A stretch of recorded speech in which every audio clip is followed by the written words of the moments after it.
Good day, this is Dr. Jim Weldon, speaking to you from Heavenly Mountain and our community here, and our ongoing discussions of the rise of the first world teacher, and in my ongoing autobiography of the spiritual adventure I passed through. In the last couple of sessions, I spent time talking about the development of the states of consciousness and the levels of our existence, to try to give clarity to what those stages might be, and how in my experience it appeared though I was passing through them, although it took a long time, a number of years. 7 states of consciousness, 7 levels to our existence. And as consciousness evolves and our connection to the big existence, which is honestly the next stage of human evolution, quite natural, quite inevitable. In the past, it has been much more difficult to do so. But in this unique time in history, many individuals, huge numbers of individuals, are here to move into those advanced states of consciousness.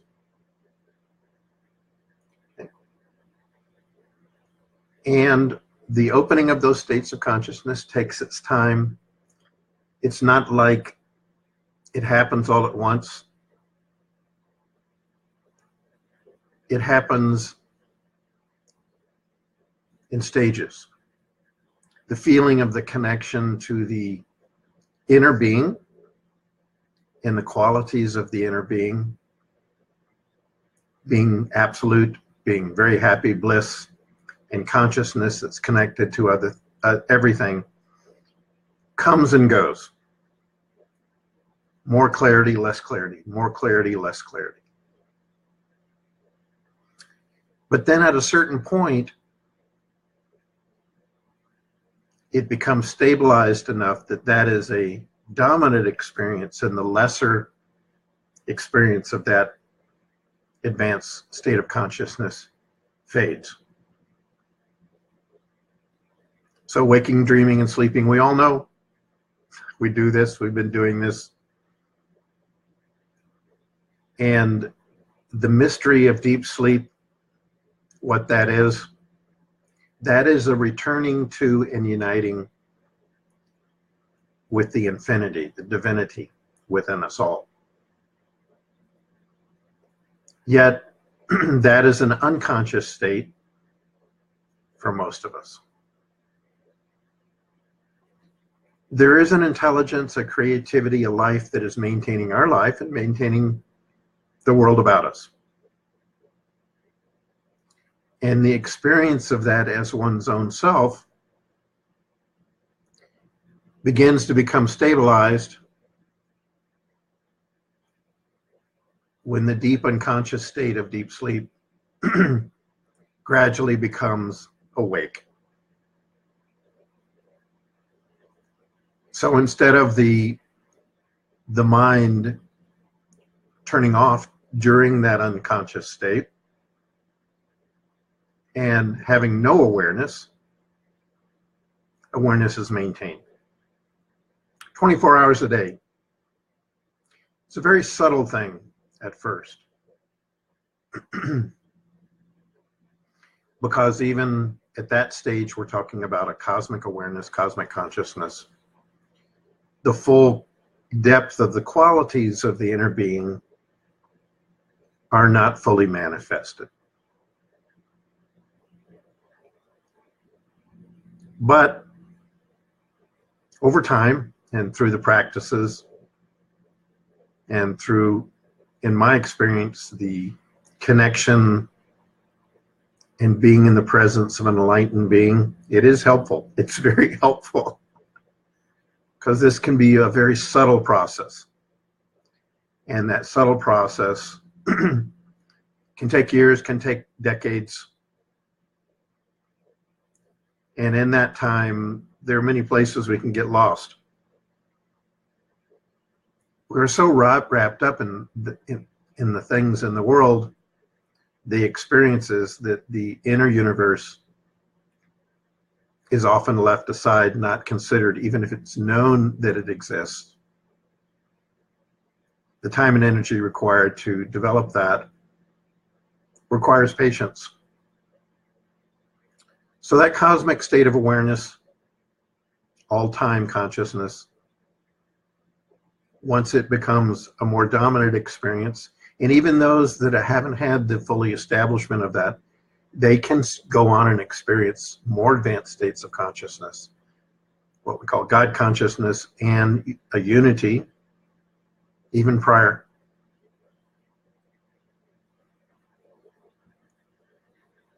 The next step beyond cosmic consciousness I tried to give description to in the last segment.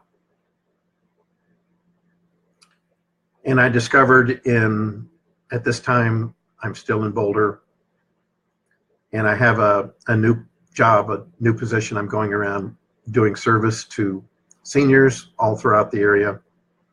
And every day I had the chance to go out and express my love and my connection by meeting with these individuals that were so concerned at the end stages of their life, in some cases, about just being happy and safe in their home.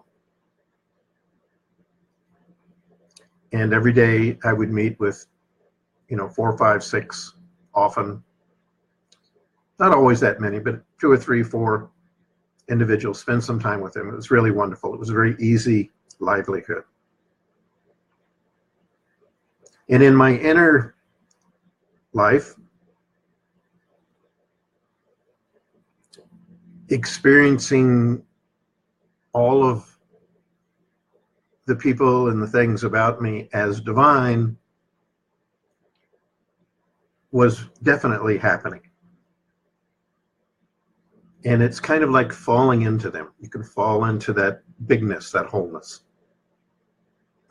Individuals that teach and share often experience this in the time that they're giving the knowledge.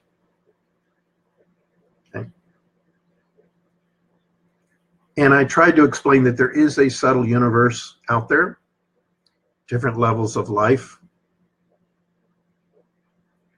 that parallel the different levels of our existence. The body is one we know. The life force, the prana, the next level. The mind and all its ups and downs.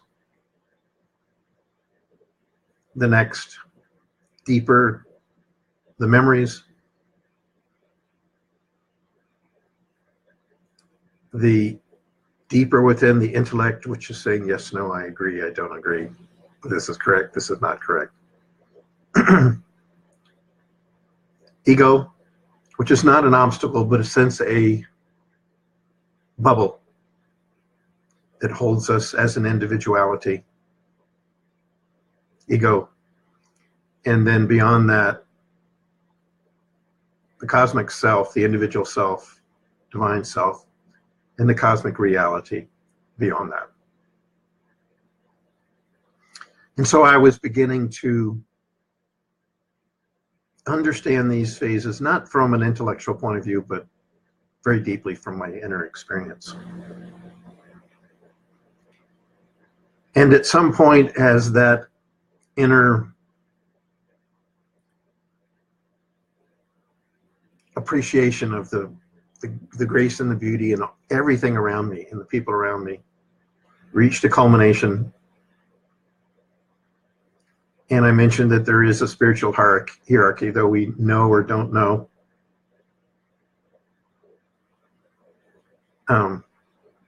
Someone in that level of life living in that subtle of life comes and it helps you acknowledge that this is it. And in my case, this occurred unexpectedly in that Turiya state, which has been a period in my space in my life between waking, dreaming, and sleeping.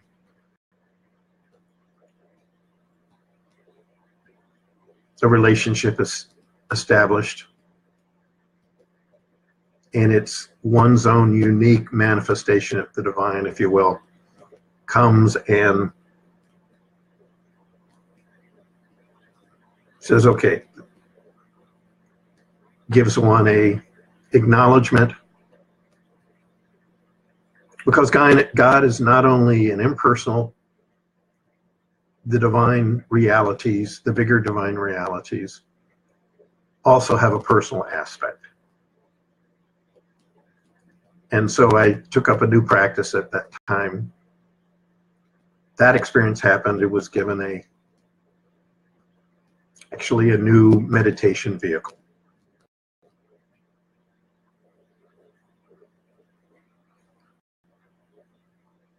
Mantra or sound in my meditation. And without going into detail here, this was also connected with this insight that I had some time ago of fulfillment called santosha. So all of that resulted in that acknowledgement. Now, of course, when all this was happening, right at the end of it, the world has its way. Now we had another huge collapse in the economy at this time in the United States. This is when all the huge number of foreclosures happened all throughout the United States. I think it was the last, not this one just a few years back, but there was a collapse in the economy. And with this newer job that I had for the past 3 years, we were able to purchase a nice house. We were kind of set. But then that whole job and opportunity disappeared. Overnight, it was gone. So I went out looking for a job, and my wife was working part-time in a school situation. There was really very little available. And so I swallowed my pride and I went for a job application. And interesting enough, I got hired by a big corporate organization, the Sears company, store company. And I received a position essentially helping people consider whether they wanted to do home improvements. And I thought, okay, this is temporary, but to pay the bills, I'll do this. Okay.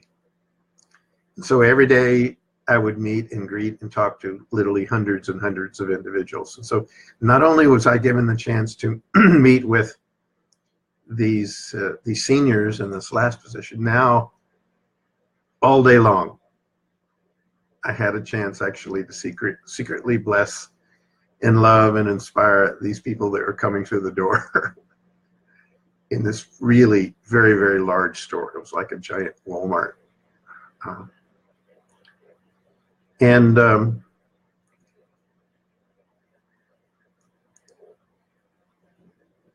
I was forced to kind of drop the dreams of creating the great center at this time, and I wondered if it would ever really happen.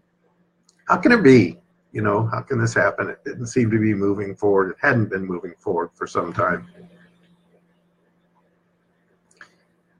But what I've come to understand is that it may be that the universe has a much bigger plan for us, for you, than we realize. And whatever our dreams are, at least in my case, it appeared as though the universe had something much bigger in mind that I really didn't have any idea about. So our little organization and community in Boulder, and the people that we had taught some of these courses to for the Art of Living Foundation, we had a nice community. At this point, it was one of the biggest in the United States.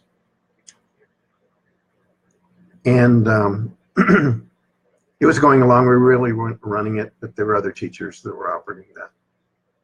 And we went away to an advanced course, a program, a silence program that was being held up in the Estes Park area. There was a retreat center. And some friends of ours that were also teachers, in the middle of that course, mentioned and told us, "Oh, haven't you heard the news? The Art of Living has just purchased this major facility in Boone, North Carolina. There's a really huge facility out there." And this was in December. We just heard it a couple days after it all happened. And I said, "Boone? I know about Boone." And a friend of mine, way back in the TM days, a couple of brothers, the Kaplan brothers, actually had built this facility out here in Boone. Really didn't know much about it. And I said, I wrote him some letters to try to find out what was going on out there, and he never wrote back. And so there's a kind of a backstory behind that.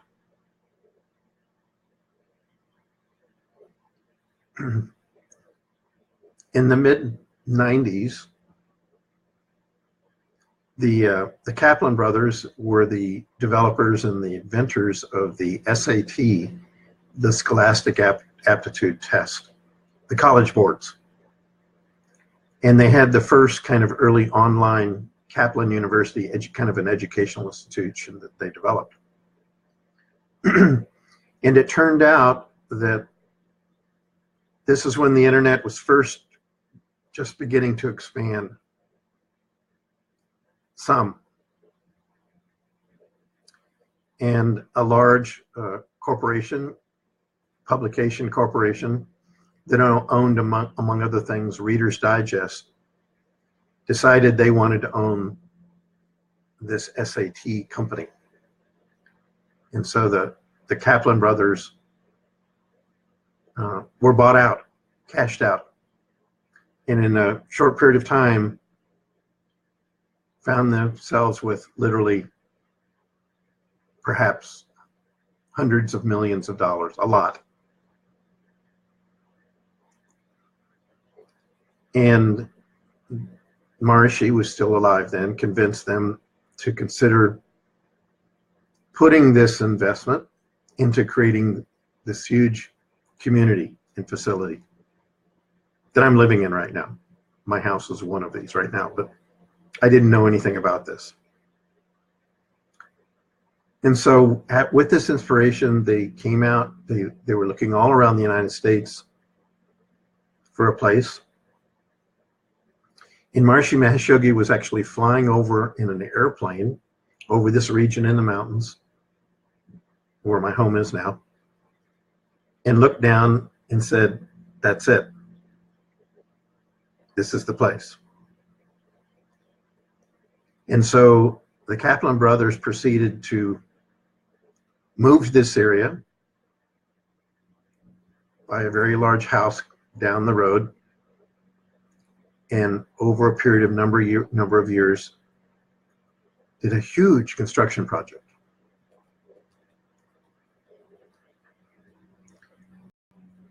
Of 3 major communities here, very large, totaling over 1 million square feet.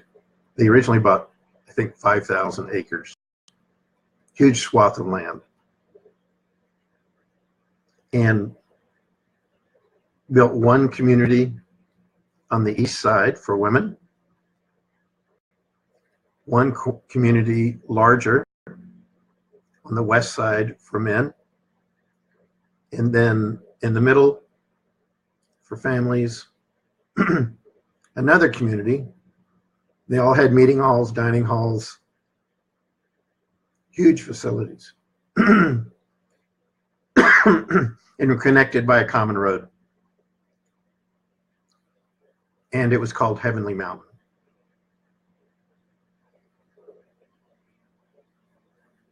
And so after all of this work was done, it took a number of years to complete the construction.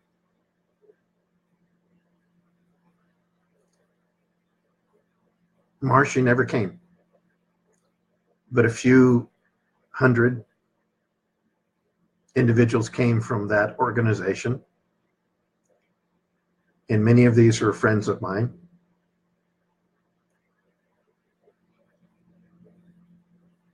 On the west side, the men's facility, they were called the Purusha.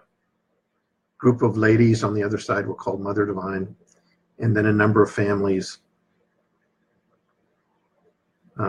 built some mega mansions and very, very big houses. They also did some townhouses and apartments and things like that in the middle. And each one of these was a separate community with their own meeting hall, dining hall, and so forth. It was really far, far more facilities than people. And about the time that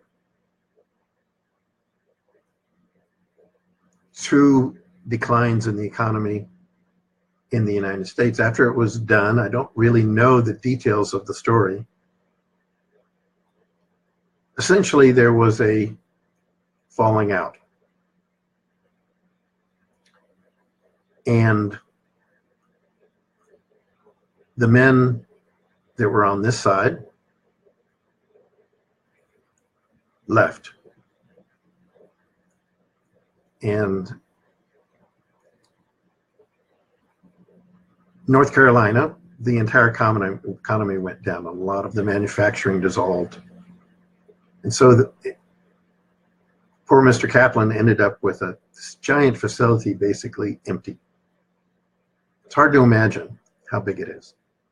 So over 1 million square feet, 40 to 50,000 square feet is a good sized 80-unit hotel building.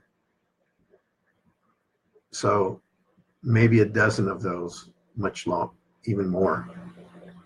Giant, giant facilities.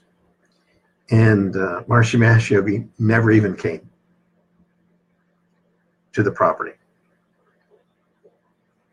So time passed, the economy got worse, and Mr. Kaplan was really behind the 8 ball. And money was borrowed from banks, and it was very difficult. And so in the middle of all of that,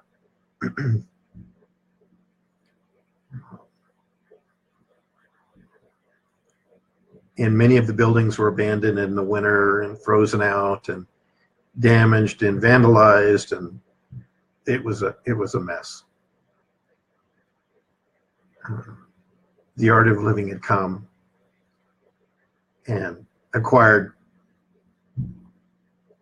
this huge, the biggest campus on the west side, over 660,000 square feet of buildings.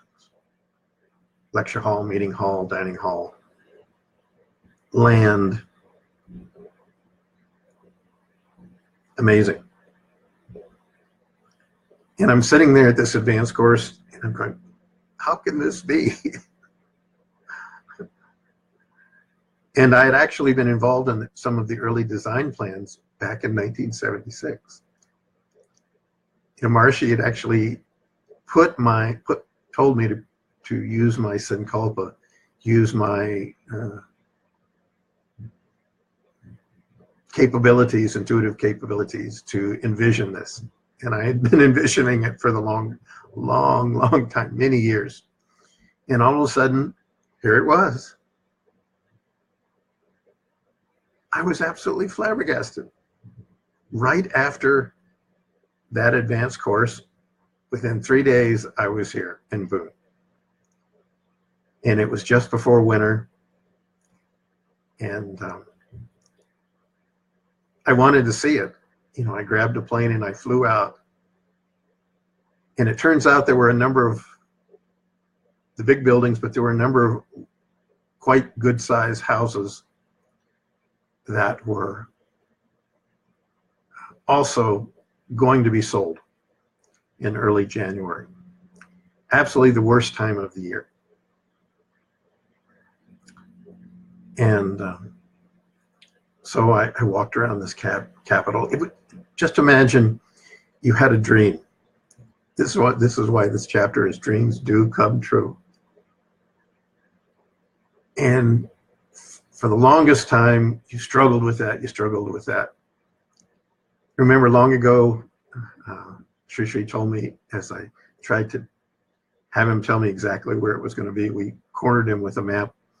He says, "Oh, Yogadhi, don't worry about it. Someday you'll do it." I heard someday you'll do it, but I didn't hear the words, "Don't worry about it." So I carried this like a big weight, imaginary weight, all these years. Tried to make it happen in Colorado. Tried to put together a group to buy a facility. That facility did end up becoming a spiritual center, but I turned it over at this point to that group. It's still operating there.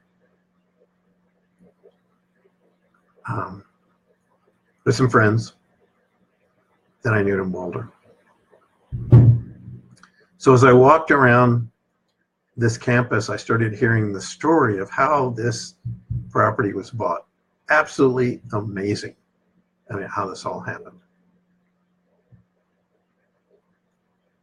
First of all,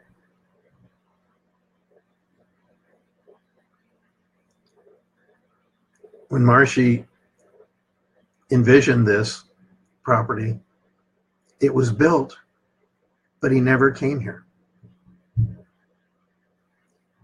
And now I know that it was a huge pretext that was created for this facility, for this place. And when the time was right, essentially, everybody left. And it sat for 4 or 5 years before the Art of Living purchased it.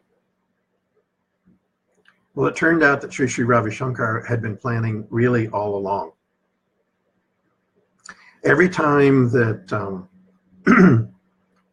there were special events,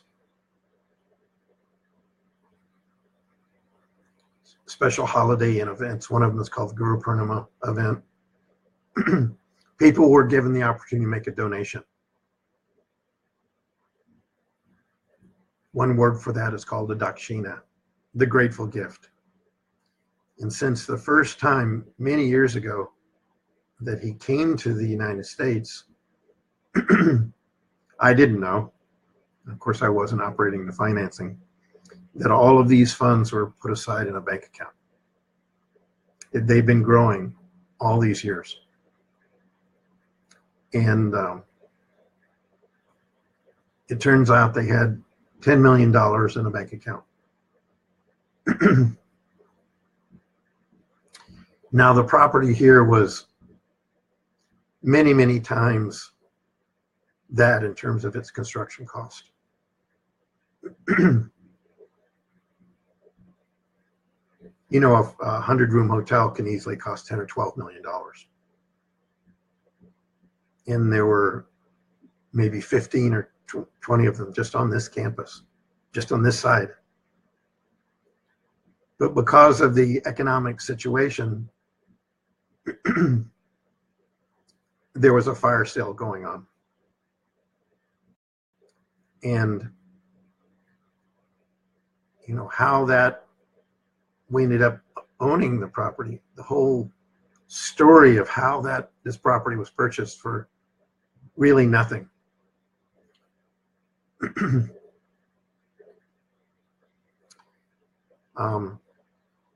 Is what I'll share in the next episode coming up here shortly.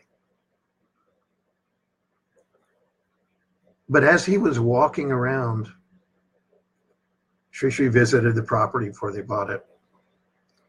He looked around and he says, oh, you know, many of our teachers are getting a little bit older and we can have a place for them. And then he also said, this is our inheritance, if you will, from Maharshi. And I thought about that and I said, I was a part of that. And perhaps there might be something for me. Now understand, we'd really just bought a house in Colorado.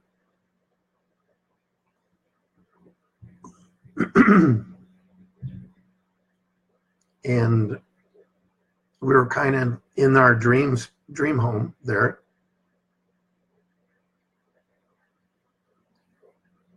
And my wife wasn't ready to move. So I did have a partner. I looked at some of these houses that were up for sale, that were going to be auctioned off here in a few weeks. And I thought maybe I could convince this partner of mine to help me out. So what happened there and how I ended up here in really the dream of my life, to be a part of helping to create this beautiful community here on Heavenly Mountain and support everything that's going on, will continue shortly. It's really an amazing story.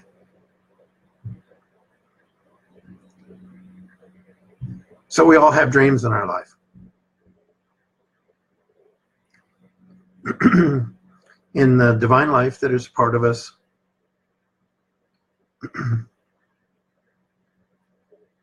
has no problem with supporting that.